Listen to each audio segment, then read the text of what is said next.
Hi friends, good morning. இன்னைக்கு நம்ம பார்த்தோம்னா ஒரு வொர்க் ஷாப்ல இருக்கோம். என்ன விஷயம் இந்த வொர்க் ஷாப் வந்திருக்கோம்னு பாத்தீங்கன்னா இப்போ பாத்தீங்கன்னா ரொம்ப பெட்ரோல் விலை வந்து ரொம்ப அதிகமா இருக்கு. சொல்லவே முடியாது. இன்னைக்கு ஒரு 80 ரூபாய் இருக்குனா நாளைக்கு 82 ரூபாய், 83 ரூபாய், 100 ரூபாய் கூட போலாம். சொல்லவே முடியாது. அதனால தான் நான் நடுவுல வந்து ஒரு வொர்க் ஷாப் வந்திருந்தேன். எனக்கு கொஞ்சம் தெரிஞ்ச அண்ணன் தான். ஆனா இந்த மாதிரி வண்டி வந்து மைலேஜே சுத்தமா தர மாட்டேங்குது. என்னென்ன பண்ணலாம்? இதுக்கு ஒரு ஐடியா சொல்லுங்களேன் அப்படின்னு கேட்கும்போது அவர் ரொம்ப சிம்பிளான ஒரு ஐடியா சொன்னாரு. அதை தான் நம்ம இப்போ பார்க்க போறோம். அவரும் இப்போ பேசுவார் பாருங்க. அதுக்கப்புறம் இந்த இதை அவர் பைக்குக்கே பண்ணியிருக்காரு. எவ்வளோ ஈஸியாக வந்து நம்ம வந்து பெட்ரோலை சேவ் பண்ணலான்ட்டு அதை தான் பார்க்க போகிறோம். வாங்க வீடியோக்குள்ளே போகலாம். ஹாய் ஃப்ரெண்ட்ஸ், என் பேர் ராஜேந்திரன்.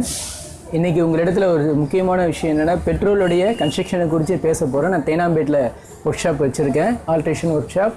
இந்த பெட்ரோலுடைய கன்ஸ்ட்ரக்ஷன், அதாவது பெட்ரோலுடைய சேவ் பண்ணுறது விதத்தை குறித்து உங்களோட பேச போகிறேன்.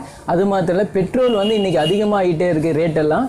ஆனால் அந்த பெட்ரோலை வந்து நம்ம எப்படி சேவ் பண்ண முடியும், எப்படி அதை நம்மளுடைய வண்டியில் சேவ் பண்ணுறதுக்கான மெத்தட் என்ன அப்படின்னு சொல்லுவாங்க. சில பேர் வந்து வண்டி கார்பெட் டியூனப் அது இதுன்னு சொல்லுவாங்க. உங்களுடைய மைலேஜ்லேயே அதிக இன்க்ரீஸ் பண்ணுறது எப்படின்றத ஒரு மெத்தட் சொல்லித்தரேன். அதை நீங்கள் பாருங்கள், இந்த வீடியோவில் ஷேர் பண்ணுங்கள். அது மாத்திரம் இல்லை, இதை குறித்து நீங்கள் மற்றவங்களுக்கும் சொல்லலாம், என்னிடத்துல ஷேர் பண்ணிக்கலாம். வாங்க இன்றைக்கி இந்த கன்ஸ்ட்ரக்ஷன், அதாவது பெட்ரோலுடைய சேவ் பண்ணுறது எப்படின்றத குறித்து நான் உங்ககிட்ட சொல்லியிருந்தேன். இதை எப்படி பண்ணுறதுன்றது மெத்தடை உங்களுக்கு காட்டுறேன். சிம்பிள் தான். உங்கள்கிட்ட இப்போ வந்து ஒரு டியூப் இருக்குது. இது வந்து காஃபர் டியூப். பார்த்துங்க, இந்த காஃபர் டியூப்பை வந்து எல்லா இடத்துலையும் கிடைக்கும். ஏசியோடைய இது தான் இந்த டியூப்பு. இந்த டியூப் வேணும். ரெண்டாவது உங்களுடைய பெட்ரோல், அதுக்கான இந்த உங்களுக்கு டியூப் சொல்லுவாங்க இல்லையா, அந்த டியூப் இருக்கும். இதை வந்து நம்ம ஒரு 2 மெத்தடாக கட் பண்ணிக்கிறோம். இந்த 2 மெத்தடாக கட் பண்ணி இதை வந்து என்னோடய பெட்ரோல் இதுவில் வண்டியில் செட் பண்ண போகிறேன்.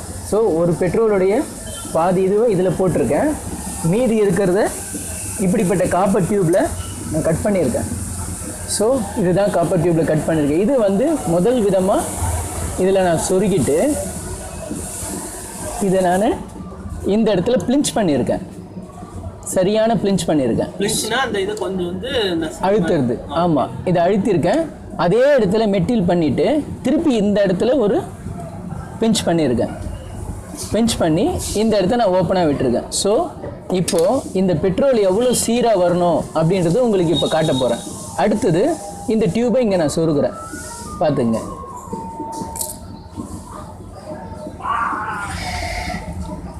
ஸோ போட்டாச்சு. இப்போ நம்ம பெட்ரோல் ஆன் பண்ணும்போது எல்லாத்துலேயும் வேகமாக வரும். ஆனால் இதில் பார்த்தீங்கன்னா எவ்வளோ சீராக வருதுன்னு பாருங்கள். பார்த்தீங்களா, இவ்வளோ தான் வருது.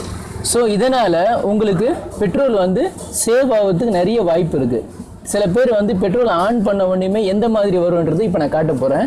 பாருங்கள், இப்போ நான் இந்த பெட்ரோலில் ஆன் பண்ண போகிறேன். எவ்வளோ ஸ்பீடில் வரப்போகுது பாருங்கள், இவ்வளோ ஸ்பீடு வருது. இதை நான் கண்ட்ரோல் பண்ணி இப்போ ஷார்ட்டாக உங்களுக்கு நான் பண்ணி காட்டுறேன். பாருங்கள், எவ்வளவுதான். ஸோ இப்போது இதை நான் வண்டியில் பொருத்திட்டேன். இப்போ நேரம். ஸோ நீங்கள் நினைக்கலாம், இது என்ன, இது ஒரு சாதாரண விஷயம் தானே? இல்லைங்க, இதில் தான் பெரிய விஷயமே இருக்குது. நம்ம கார்பெட்டரில் இருக்கிற பெட்ரோல் வந்து இதுதான் ட்ரைவ், இதுக்குள்ளே தான் பெட்ரோல் சேவ் ஆகிட்டே இருக்கும் எப்போமோ. ஸோ இது சேவ் ஆகிறது மாத்திரம் இல்லை, வண்டியில் இந்த ஃப்ளோட் நீடில்னு சொல்லுவாங்க, இதில் இருந்து தான் பெட்ரோல் வெளியே வரும். வெளியே வந்து இதில் நிரப்போம். ஸோ இது ஏற்கனவே உங்களுக்கு நிரம்பி தான் இருக்கணும் பெட்ரோல்.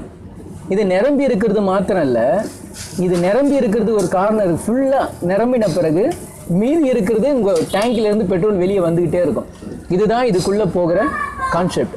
இந்த கான்செப்ட் தான் நம்ம கம்மி பண்ணியிருக்கோம். இது ஃபுல்லாகனோடனே உங்களுக்கு ஓவர் ஃபில் ஆகும். இது இப்படி ஓவர் ஃபில் ஆகும், நிறுத்திடும். ஆனால் எல்லா வண்டியிலையும் அதிகமாக வரும்பொழுது ஸோ இந்த வழியாக வெளியேறும். இதுதான் ஏர் ஃபில்டருக்கான வழி.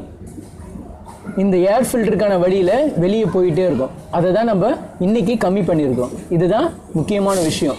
ஸோ இதை நீங்கள் பண்ணும்பொழுது உங்கள் வண்டிக்கு 5 கிட்ட மைலேஜ் வரும். மினிமம் உங்கள் வண்டியில் 40 வரலாம், 35 வரலாம், 55 வரலாம், 50 வரலாம்.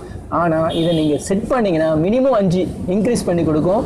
நீங்கள் லாங் ட்ரைவ் போடும்போது எந்த ஒரு பயப்படவும் தேவையில்லை. ஏன்னா நான் இந்த வண்டியை வச்சு அநேக இடங்களுக்கு போயிட்டு வந்திருக்கிறேன். ஸோ கேரளா போயிருக்கேன், அது மாத்திரம் இல்லை ஆந்திரா போயிருக்கேன். இது சாதாரணப்பட்ட ஒரு விஷயமா இருக்கலாம், ஆனால் மெக்கானிக்ன்ற முறையில் இது ஈஸியாக உங்களுக்கு இருக்கும்.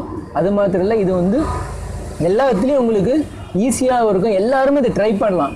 எதுக்குமே நீங்கள் பயப்படவே தேவையில்லை. ஸோ இதுதான் விஷயம். இதை நீங்கள் நல்லா யோசித்து பண்ணுறதுக்கு இல்லை, இதை சாதாரணமாக நீங்கள் பண்ணலாம். அந்த பெட்ரோல் வர வேண்டிய விதம் லைட்டாக நான் காட்டினேன் உங்களுக்கு. அதே விதத்தில் நீங்கள் பண்ணிங்கன்னா உங்களுக்கு நிச்சயமாக இது உங்களுக்கு யூஸ்ஃபுல்லாக இருக்கும். ஸோ நீங்கள் பயப்படவே தேவையில்லை.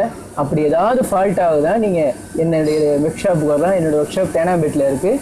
இதை குறித்து நான் உங்களுக்கு மேலும் விவரங்களை சொல்லுவேன். என்னோடய ஃப்ரெண்ட்ஸ் ராஜேஷ் இருக்கார், அவரும் இதை குறித்து உங்களுக்கு சொல்லுவாங்க. நீங்கள் பாருங்கள், ட்ரை பண்ணுங்கள். Good luck. இப்போ நாங்கள் உங்களுக்கு இந்த பெட்ரோல் சேவிங் குறித்து உங்களுக்கு சொல்லி கொடுத்தோம்.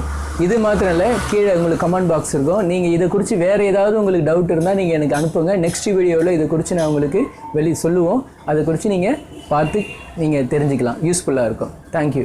என்ன ஃப்ரெண்ட்ஸ், இந்த வீடியோ உங்களுக்கு ரொம்ப பிடிச்சிருந்ததா? ரொம்ப ஈஸியாக இருந்ததில்ல? நீங்களும் இது மாதிரி உங்களுக்கு வேணும்னா உங்களுக்கு பக்கத்தில் இருக்க ஒர்க் ஷாப்லையும் பண்ணுங்கள். அப்படி இல்லைனா இந்த ஒர்க் ஷாப் எங்கே இருக்குன்ற அட்ரஸை நான் கீழே டிஸ்கிரிப்ஷனில் கொடுத்துருக்கேன்.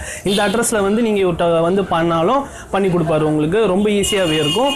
மறக்காமல் இந்த வீடியோக்கு சப்ஸ்கிரைப் பண்ணிடுங்க. நெக்ஸ்ட் ஒரு நல்ல வீடியோவில் சந்திக்கலாம். பாய்.